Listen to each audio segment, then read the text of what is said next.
Hello, my name is Liam, and I just got back from competing in the Los Angeles Regional Championships for the Pokemon TCG. Uh, and I went on the deepest run that I've been on in a tournament, not only in this game, in any card game since I've been playing them. And I just wanted to make a little recap video talking about the weekend, uh, the deck that I brought, the matchups I had,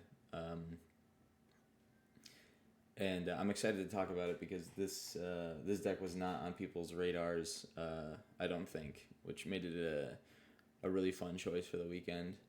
Um, but basically, to give some context, I've been attending a lot of regional championships this season. If you've been to regionals in America, you might have seen me. The only one I haven't attended is Orlando. But I've only day two'd Milwaukee. Um, and it's unfortunate because I'll make runs that are fairly good. It's not uncommon for me to be 4-1 and then choke. So I was very happy that even day two this regional, very fortunate. That's honestly what I was looking for, was just another day two.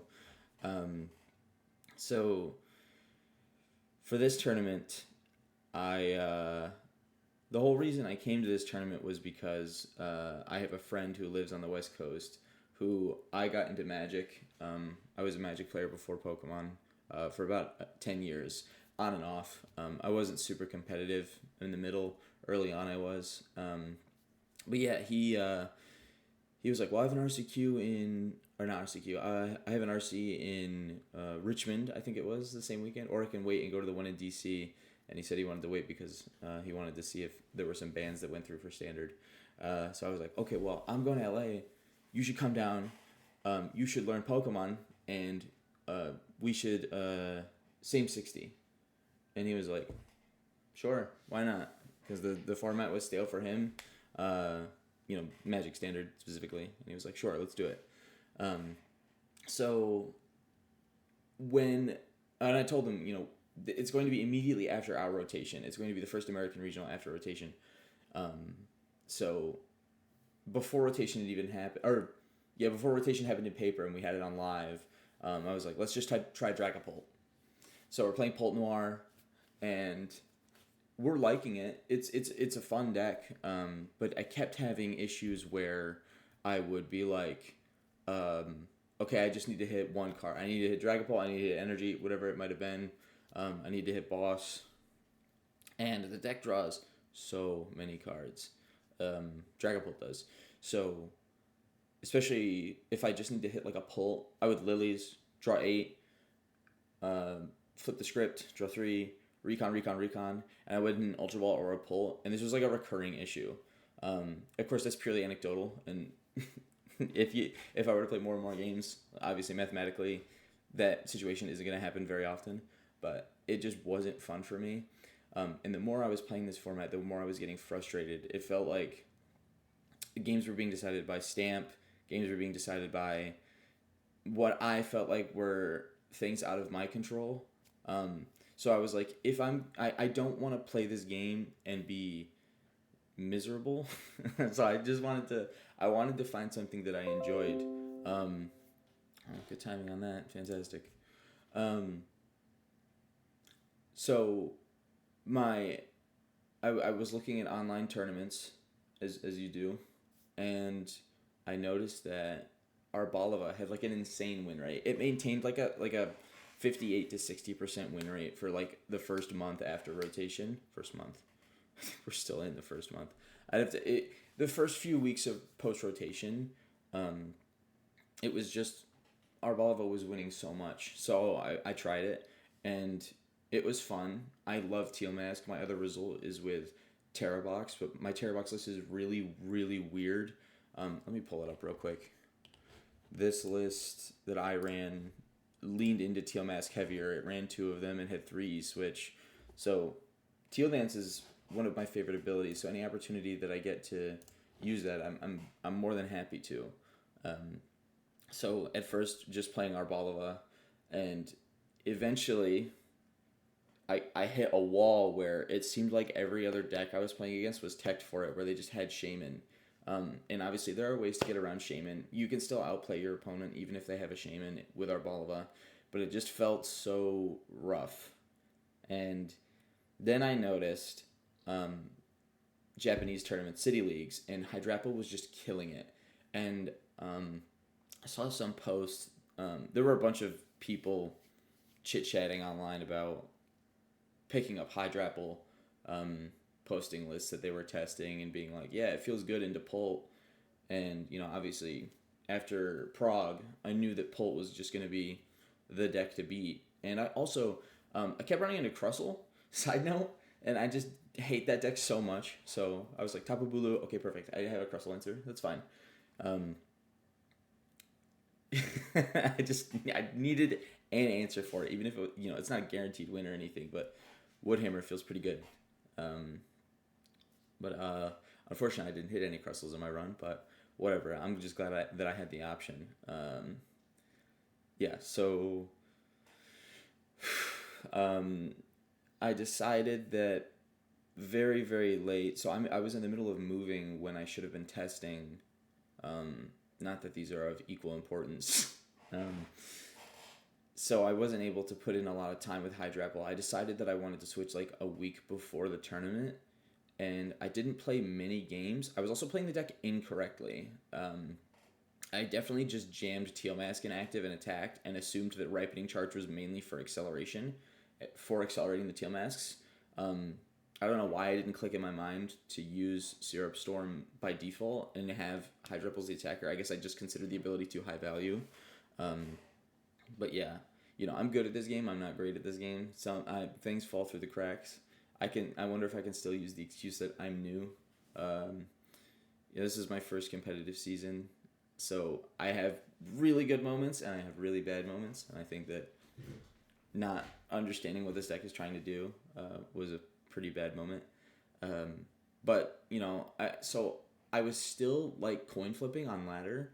And then the night before I go to start traveling, I pull up Japanese videos of Hydrapple. I looked up Hydrapple EX, its Japanese name, which I don't remember off the top of my head, even though I should. And I just watched Japanese players play it. And I watched like 3 or 4 videos. Watching those games helped immensely. I was like, okay, now I understand the game plan. Also, almost all of them had Celebi in it. Originally, this list didn't have a Celebi in it. It had third Pokepad, just because I liked how that felt.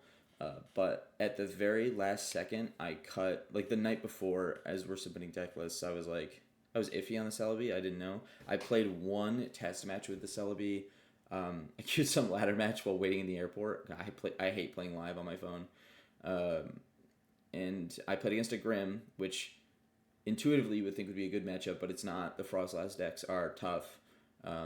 And Traverse Time on turn 2, on the first turn going second, which isn't hard to hit at all, even with one Celebi, because all you need to do is start a Teal Mask, and you do that like, I won't say most games. It feels like most games. It feels most games that you start a Teal Mask, but yeah.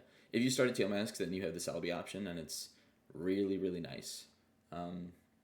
Yeah, I did Traverse Time, and it just felt stupid. It felt broken because this deck hits lilies on turn 2, or going second, or on your second turn going first, super often.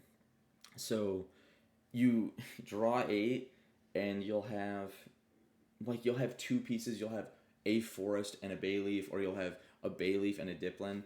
And it's just beautiful that you go get whichever evolution line is more appropriate in that moment and the forest. It's great. I totally understand wanting a second Celebi. I'll talk about what changes I want to make to the list after, based on the matchups that I had. I threw in the Celebi the night before, and I said, let's do it. Because I didn't play any like side events or anything. I didn't play any pods. I just showed up, got my mat, showed my friend around. This was his first Pokemon tournament, not just regional. So I was more interested in making sure that he knew sort of what was going to happen. He has played in a lot of long day Magic events before, so I wasn't worried about that. More like he didn't know how to set up in paper. He doesn't know how to resolve mulligans and things like that. Um, so that's what I was more focused on, was helping him learn that, and just enjoying my time away from home a little bit. So let's get into day one. Let's go to the matches. So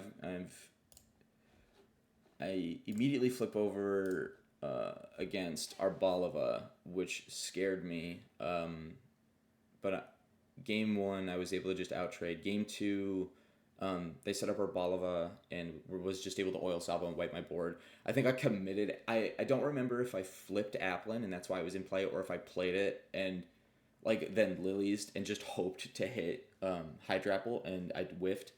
But yeah, they took game two, and then game three, I just initiated the prize trade on two, taking two, and then they weren't able to catch up. So I took that one, and I was like, all right. My expectations were so low with this deck. I kept saying to my opponents, which I regret, it was just like a stupid thing to keep saying. I kept being like, I think this is the worst deck I've brought to regionals, which maybe is true. But I do think it was a good pick for the room. I do genuinely think that the 50% Dragapult day two, when I saw that, I was not worried about it. So round two, I play against Miles Sommerdorf. Immediately, I can tell that this guy's a good player. So when he flipped over Dreepy, I was like, okay, well, we're gonna find out how this does. Game one, he starts with two Pokepads, and he grabs Dreepy, and he almost grabs Shaman. I think I flipped Chikorita. So he's like, the default is you're playing against Arbalova. I found out later, there's 16 Hydrapple players in the room. There's like 100 Arbalova players. So he almost grabs Shaman, very wisely does not, puts down second Dreepy. Then I remember he Badooed, and I knock out Badoo, and he just didn't have Phantom Dive on the next. Well, he doesn't have Rare Candy, so he's just evolving and does nothing. So I take another KO. I boss. He prized two Dreepy this game, so he just has the two cloaks and he's drawing cards. Passes back to me, draw. I boss a cloak with an energy on it and knock it out, and then he promotes his other cloak, evolves Crispin's, Phantom Dive, and then I knock that out. Scoop game two. Game two, he flips Shaman. I think he went first.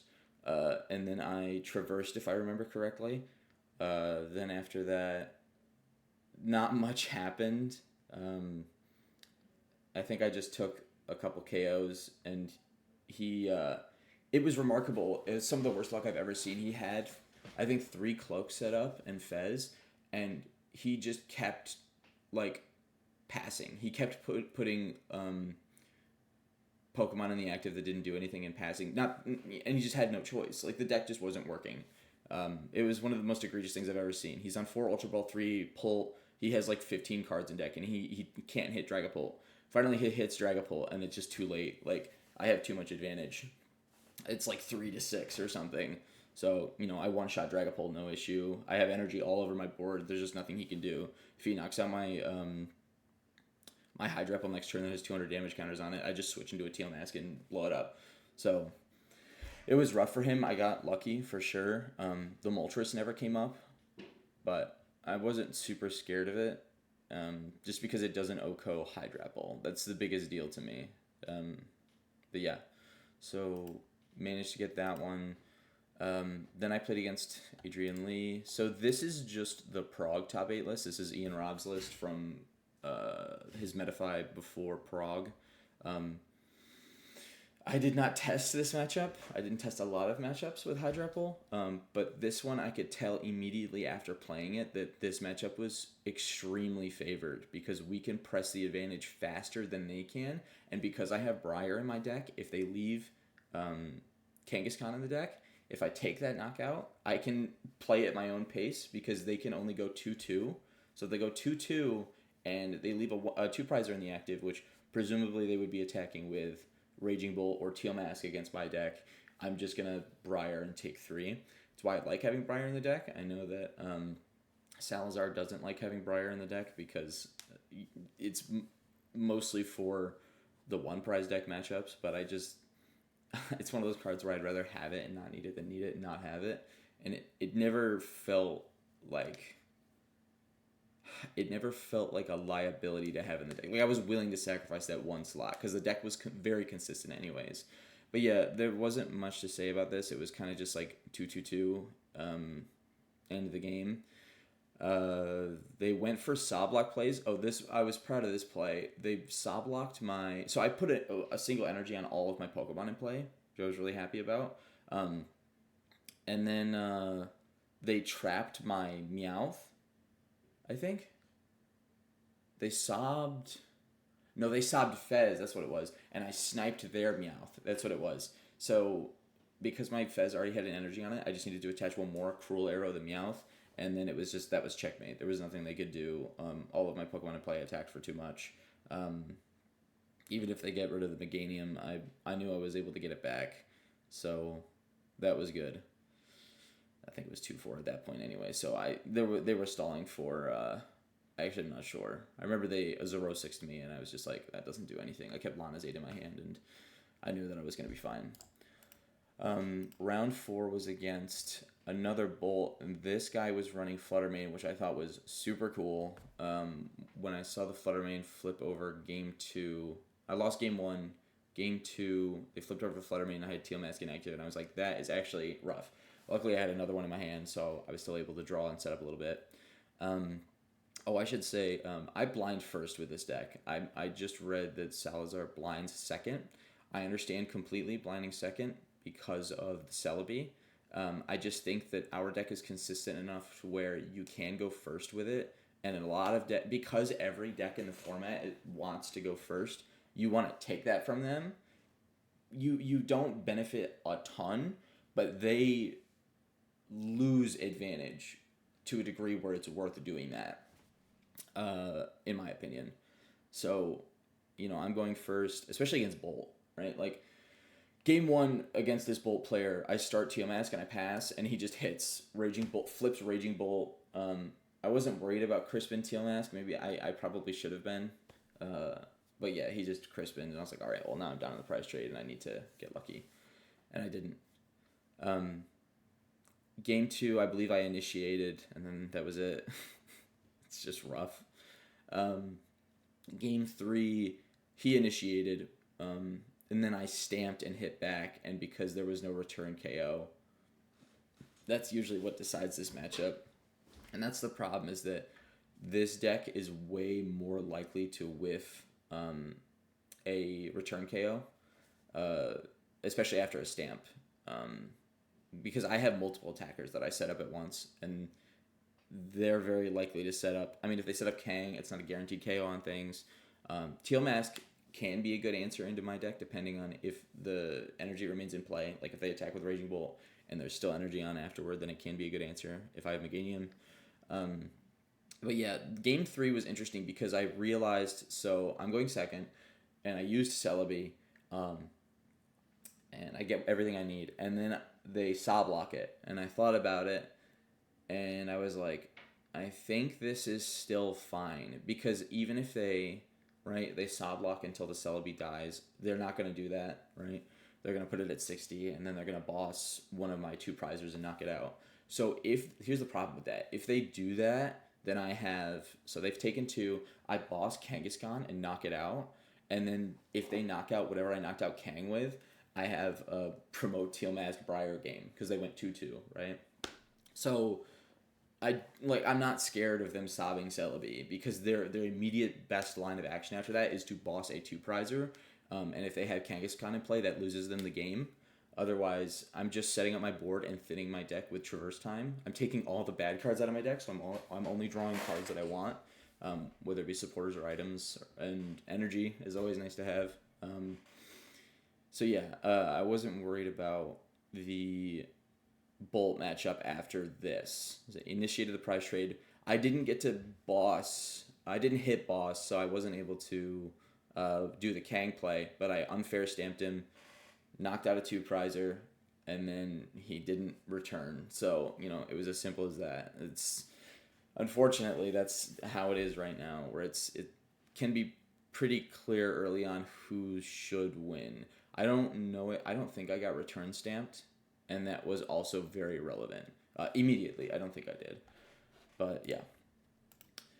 So then I played against the Lopunny Dunsparce. I call this Lopunny Frostlass, but it probably is a better name, Lopunny Dunsparce. Immediately when my opponent flipped over Baniri, I was like, well, in theory, I feel like I just win this matchup because I'm going to go 3-3 and win the game. And I'm not really worried about Cape because I do too much damage. I win game one. They started Fan Rotom, and I was... They played Fan Rotom, and they used it, and I was like, okay, well, yeah, that's scary. I haven't seen Fan Rotom in a bit. So, again, don't have a lot of experience against this deck generally, but they won the die roll and went first. So going second, I played Celebi, and then they just didn't have boss. They knock out Celebi with Mega Lopunny, and that's when I won that game. I was just able to pop off and hit everything, and Lilies and Fez, and knock out the Lopunny, and then even if I think they Mega Frostlass return KO'd, and I just had Teal Mask with 5 energy on it. I think the Lopunny that I knocked out the first time had a cape on it, and Hydrapple just doesn't care. 2, 4, 6, 8, 10, 10 times 3. So I hit 12 times 3, 360, 390. Now that still wouldn't be enough. So I would need 7 energy in play. Not a big deal for Hydrapple. You just see so many energies. Game 2, they went first, and okay, so this is a large deciding factor in this matchup specifically, is if you do not set up multiple Teal Mask, it is awful, because the whole thing with Hydrapple needing banked energy is super relevant. So, if you only have one thing to Teal Dance, and then you're like, okay, I have got this other stuff, go, and they go boss, knock out Teal Mask, and you just have no banked energy, and you have to promote, like, your Celebi or whatever that you have to pay an energy to retreat, it's awful.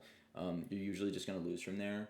Not every time, because it is a 3-prize deck, and they're going to take 3, ideally, like, assume they can't boss again, just for the sake of it, especially if you stamp them. The problem is that this deck runs Dunsparce EX, so they can throw a 2-prizer in here, and we draw a lot of cards, so you have to assume that Mega Frostlass, purely from a theory perspective, you have to assume that Mega Frostlass is just going to eat whatever's in the active. Deck runs 3 boss, yeah. I remember game 3, we got into a situation where if they have boss, I just lose the game. So I take a Tapu Bulu and I put it in the active, and I pass, and I said, if you have boss, you win. And he's like, so I don't. I'm now seeing that there's no Meowth in this deck, and I was actively scared of Meowth, and he draws, and he just knocks out my Bulu with Mega Frostlass, which in the moment is completely reasonable. It takes 2 energy off the board, and it makes it so that I needed 4 energy to knock out the Mega Frost with Cape. I promoted a Hydrapple, and I drew. Then I played at Teal Mask for my hand, and I went Teal Dance, draw, Lanazade for 3 energy, Teal Dance, Ripening Charge, Manual Attach, 450 damage for knock. And that was the moment that I realized that I was playing a deck that was really good for this tournament, when I realized that I could output that much damage just out of nowhere. It's going to catch people off guard because people weren't prepared for this deck. Certainly not. So, I'm 5-0. I've never been 5-0 before. The deepest run I've made undefeated is 3-0. So then I run into Austin Tong. He sits down. The guy's so excited to be here, and I love the energy he's given. He's like, I'm just thankful to be here. This is my first regional. And I was like, yeah, man, you're killing it. And then we both flip over. He flipped over Grookey, and I flipped over Applin. And we were like, oh my god. I knew what he was playing, but he didn't know what I was playing. He assumed that I was on Festival Lead, and then I played a Chikorita, and he was like, oh. So this matchup is really interesting in that I did not know how to play it at all. I assumed that it was completely lost, and then I thought about it after the game, and I realized something. And, this is going to expose my stupidity, certainly. Shout out to Austin, by the way, for getting 12th at his first regional. Cash 2K. That's so awesome. What I should have done is I should have played this matchup like it is the Ditto. Um, but I am just running a worse Diplin deck that has a worse Festival Lead deck that has Briar as a way to close the game. That's how I should have played.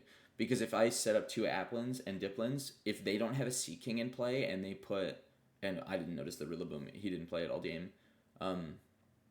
If they play the Festival Grounds, not thinking about it, you can Festival Lead and you're going to wipe out two things. You're going to knock out, assuming you have a full bench, you're going to knock out their active, and it's going to be hard for them because they don't want to promote another attacker, so they're probably going to get rid of a Thwackey, and then they have one less Quick Search.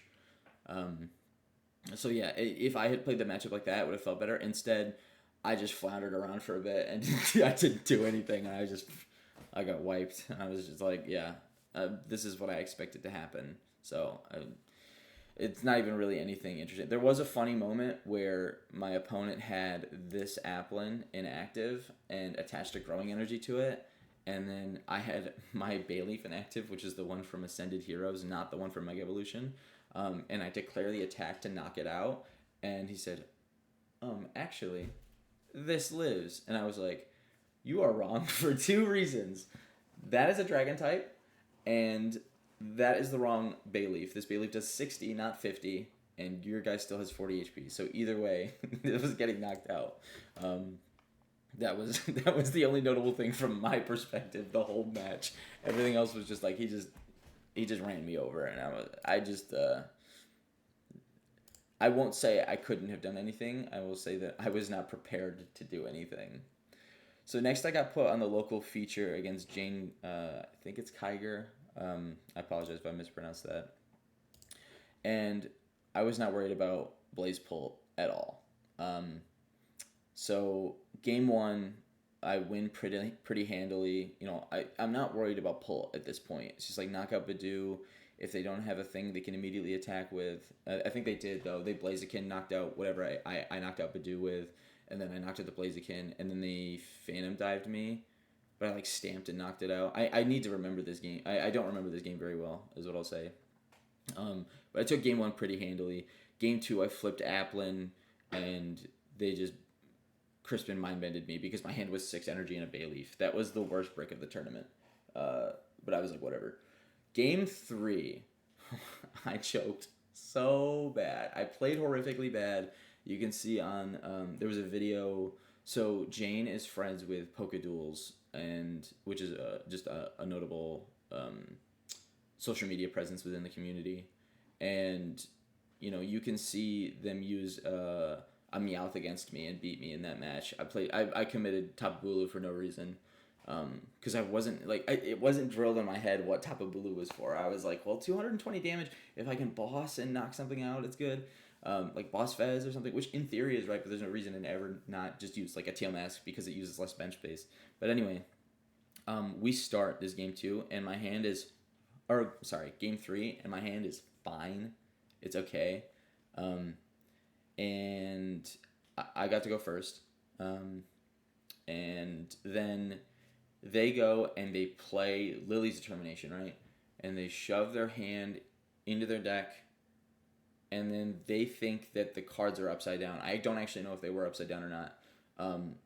So then they looked at their deck and tried to fix it, and then I didn't say anything. I looked at the judge. I side-eyed the judge, and then the judge was like, "Did you just look at your deck? You can't do that." I knew this person did not intend to cheat at all. It was an honest mistake that happens to all of us. It was just unfortunate, but I was like I hate to say I'll take the penalty, but it was just if I can take any edge I can get at a regional, and I already felt like my start was below average, so it was just the circumstances. I don't know if the judge would have caught it either way. I don't know. But yeah, that's just what happened. So immediate DPL. I'm up 4-6 immediately. And then I start taking one prize KOs, and I couldn't find a second Teal Mask to save my life. I had one in play, and I was attacking with it, and I was like, if a Blaziken ever comes in active and blows this up, I just lose the game. And I just couldn't hit anything. And later on in the game when I was going off, I committed Tapu Bulu for no reason. I just wasn't able to do anything notable, nothing important. Then the moment comes, the stream which you can see in the video that was posted. Tapu Bulu is inactive. That wasn't bossed. I shoved that, and I don't know why. I think my logic was like, oh, they're forced to KO this. Immediately I thought about it. I was like, I'm playing against Dragapult. They can just boss. They can just sit here and like jet headbutt it or whatever. They can put it in a range, and then they can boss my Meowth and knock it out. I bossed my Meowth that game too, so I wasn't able to like. I wanted to Meowth and boss's orders at some point, and I just couldn't. I needed one prize to win. I remember that. It was 3-6, but there's a DPL, so I was at 1. And I just... I couldn't get there.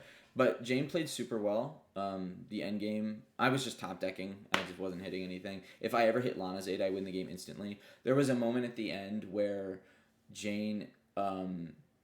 so when Jane picked up the Meowth to leave damage on my Tapu Bulu, which was super well done, they promoted Dragapult. That gave me an out to win the game. I don't know if they noticed this, because I had a Teal Mask on my bench that had 3 energy on it. If I top deck Lana's 8, I win the game. I get 3 energy from my bin.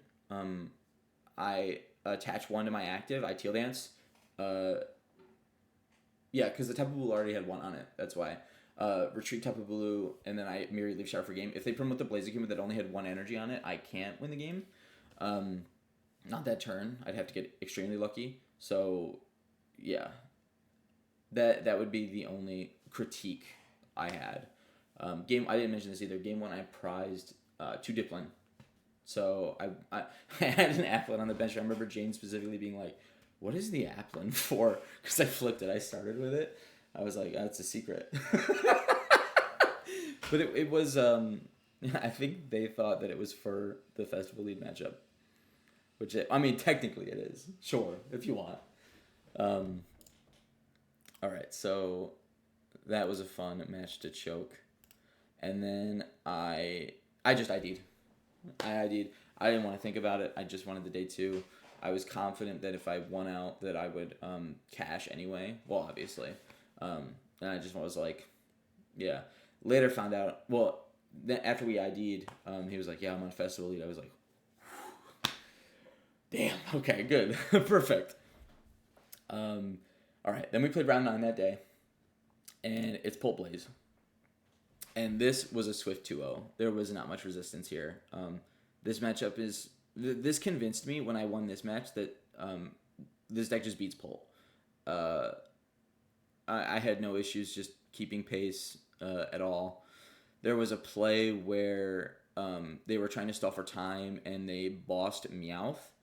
And I had a manual attach Ripening Charge onto Meowth, Tucktail, knock out your Badoo, pick up the Meowth with my energy, and then I promoted the Hydrapple, and then there was just nothing they could do to win the game after that. It was so sick, because you get the 2 energy back, so I get 2 accelerations on the next turn as well. Everything went in my favor pretty well. They were forced to use Judge at some point while I had 2 cards in hand, I remember that. It was just tough. To be fair, I am high rolling a bit this tournament, but I still think that I'm playing better than a lot of my opponents, and certainly that my matchups are good. So then I had against Peyton. So this is the same deck or a similar deck. I didn't check to see if the 60 was the same. I doubt it. This one has Meowth. Good choice. I stayed up way too late the night before. Way too late. I think I had between 6 and 5 hours of sleep, which I was not happy about. And I just get ran over. Game 1, I played horrifically bad. I just didn't do anything. I was just like playing Pokemon randomly. I was just putting Pokemon on my bench. I was attaching energy in random places. And again, they got the playoff that I talked about before where turn 2 boss Teal Mask KO is just like, when it's your only Teal Mask, it's just rough. I don't even know if it was my only Teal Mask, but it was a Teal Mask with 2 energy on it as compared to 1. I think I put my manual attach on it, and I was like... Or no, if I went second, I used Celebi. Love Celebi.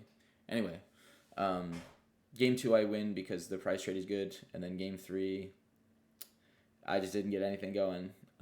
I don't think it was a brick. I very, very likely could have played better. I don't know how much that mattered. I wish I had these games memorized better, or I had the sequencing of the match. But yeah,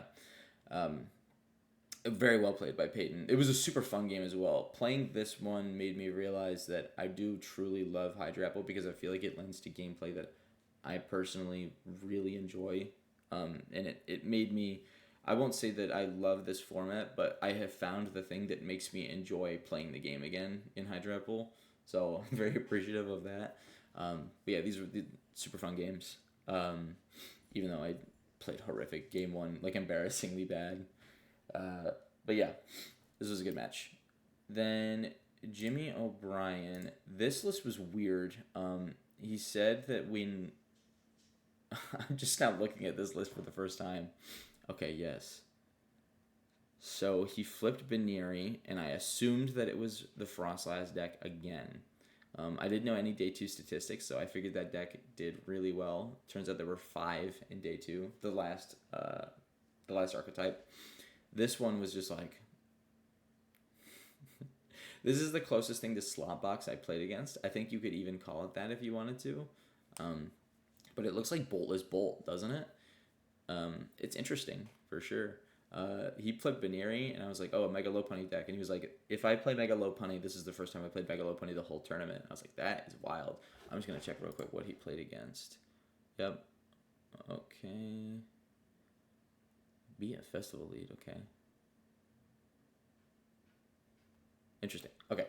So, I mean, this was a 2-0 if I remember right. Am I remembering right?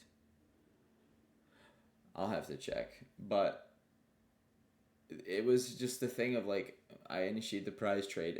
This matchup that I'm looking at right now is good for the same reason that the Bolt matchup is good, where they just can't keep up, right? If I initiate. And that's all it was. Briar came up. This was the only time in the tournament where Briar came up where...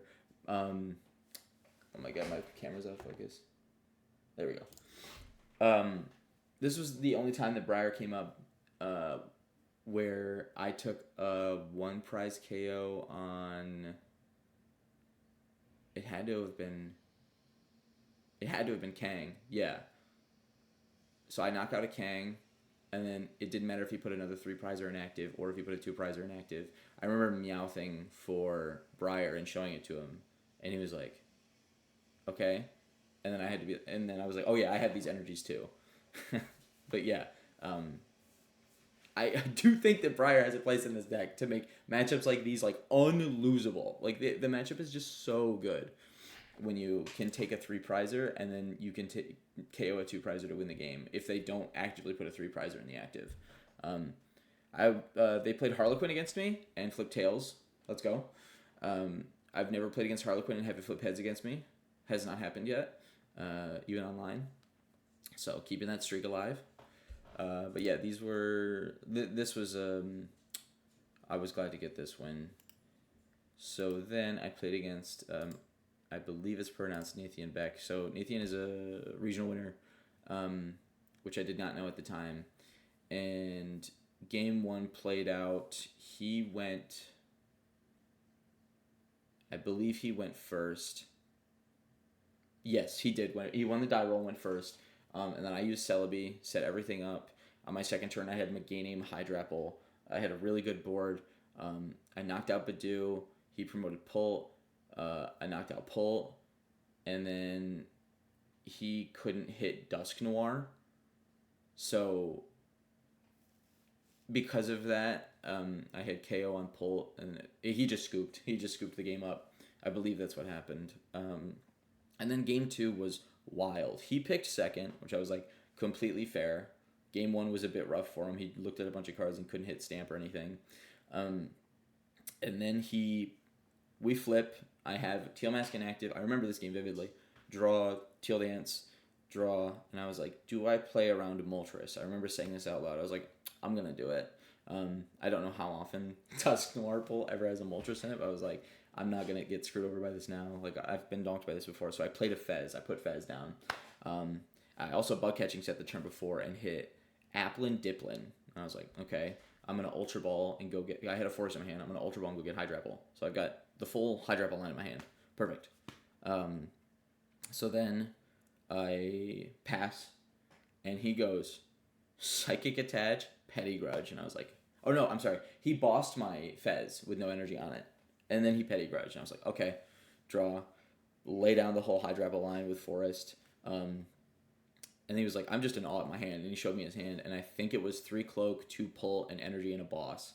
Or the Boss was used.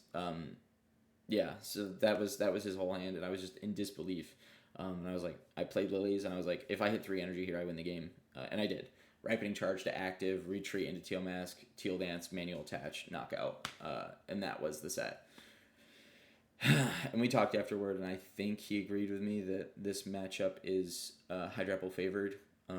It certainly feels like if I hit an above average draw, that it's just like tough for Dragapult to do anything.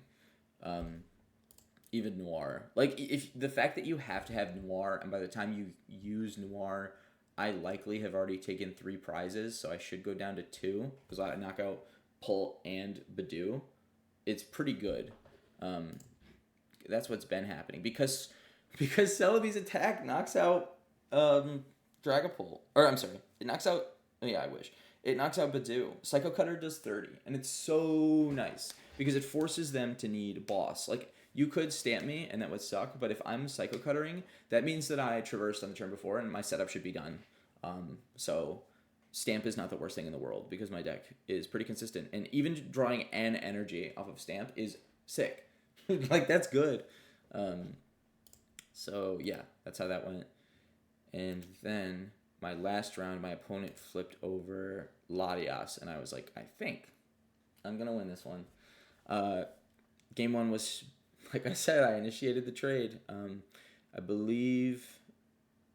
I think they won the die roll, if I remember right. So yeah. Oh, this person was on Fluttermane. I didn't even see it. So put Celebi inactive. They sobbed it, and like I said, it didn't matter to me. I bossed Kangaskhan and stamped them, knocked out Kang, and they just couldn't get a return KO. And I was prepared with Briar anyway. But even if I didn't get, so even if they did get the return KO, I just had Briar game, but they didn't. So whatever. Game 2, I should have scooped. I should have scooped game 2. I was doing bet. They initiated the trade, and then I took a knockout. They did the sob thing again with Celebi, but whatever. I took a knockout, and I stamped them, and I said, okay, if they don't return KO, I win the game. And they didn't. Lucky for me. So I think they knocked out my Meganium. I think that was this one. And then I Lana's Aid, and I just picked it up and put it back in play. I think that was this game. I could be misremembering, but yeah. Then I took another 2, and it was just I remember they Raging Bolt to knock out my Arbalava, my Hydrapple. I put it in the bin. I promoted a Teal Mask with 2 on it, draw it, and then I had Lana's Aid for 3 energy and 8 times 3, 240, 270 to knock out Bolt. So that was my run. I ended in top 64, which is still crazy. If there were some things I would change about the list, I would not drop Briar. I think Briar has earned its spot in the deck, in my opinion. Even though it comes up 1 in every 20 to 30 games, but like it's when it steals games is the thing. I understand that the expected value of it is probably pretty low, but I don't know what else you would put in that slot in terms. Well, I know what people would put. You could put things like Petrol, but I want to talk about. So the Pokemon count is fine, except I could see adding another Celebi. I barely used Dawn in this event. Dawn did not get used very often. Dawn got used when I would get stamped down to a few cards, and one of them was Dawn. I'd be like, all right, I can go get Fez, things like that. But rarely was Dawn ever getting evolution lines. So I know Salazar was on 1 Dawn. I completely agree. I think you can cut 1 Dawn and put in a Petrol, and that is sick in here. I love it. I love that. I'm honestly, Lana's Aid was so amazing every time I played it that I'm considering a second one. It's just so good in this deck. Um, Lana's Aid is really good in our Balava. Lana's Aid is broken in Hydrapple because get 3 energy even under item lock. Not that item lock. You usually don't use Lana's Aid under item lock. It's just the value of picking up an evolution line. It's just so good. Or the energy, which is what I use it most often for. Yeah, I just think it's so good. Tapu Bulu, you can, to go back to the Pokemon, Tapu Bulu might not be necessary depending on local meta. If you don't have a Crustle player, you probably don't need Bulu, and you can put in a consistency card instead. Yeah, second Celebi, something like that. You definitely don't need, so bug catching set is good. I think 4 Ultra Ball is really good. I wouldn't cut an Ultra Ball. I know some people do. Pokepad you can cut down to 1. You might even be able to get rid of it, but I like having a Pokepad in there. Night Stretcher, I just recently saw a list that has 2 Night Stretchers, and I get it. A lot of cards, if you cut them, you can also throw in another energy. So minus 13, which is on the low end, it ranges from, I haven't seen 12 before. The lowest I've seen is 13 for Hydrapple. 13 to 15 is usually what I see. And I think that's fair. I think that's a good number for a camera went blurry again. Technology. Yeah, I think 13 was a great number. There weren't many instances where I was like, I have too many energy or I have too few energy in my deck. 13 felt like a really good sweet spot. So the GOAT was Celebi for sure for this deck, and I'm so glad I put it in last second because it did so much work. So I do think that this is a go first deck, and then getting compensation for going second by being able to traverse time is just so sick. I do 100% understand why people would have 2 Celebi in this deck now, because the value it gives getting 3 cards from your deck that you need in that exact moment, because you always need specific cards. Going second, always, every time. Even if you Lilies, you're not going to hit literally everything. So, and also, Traverse Time can go get Teal Masks, which is so sick. It's so good. Yeah. I think this list is good into Pult. It's felt fine. Traverse Time into Solar Cutter, into forcing them to have everything and Boss in order to do anything. If you have a Hydrapple on your bench, they can't even knock out the main threat. They need to be playing Noir, and the Noir matchup is fine. If you look at the statistics, they disagree. Let me go to Labs. Oh, this is Labs. So I want to go to Metagame and the Hydrapple. You can see that, like, this is crazy to me. And I wonder if it's because the quality of players. I'm not sure. This is also insane. My one win was the only win we had against Chicken Pole, and I just don't really like. I just think that's crazy. I didn't think the matchup was bad when I was playing it. The match I lost against Jane was completely my fault. I do truly think that. I think that was completely my fault. I just played bad. I do not think this matchup is bad at all. The fact that the other people lost to it 7 times is crazy. But I assume it might have been like people down here that weren't prepared to make deep runs. I'm just over here making assumptions. Who's playing against these pulled decks? Okay. That is sick. Sorry.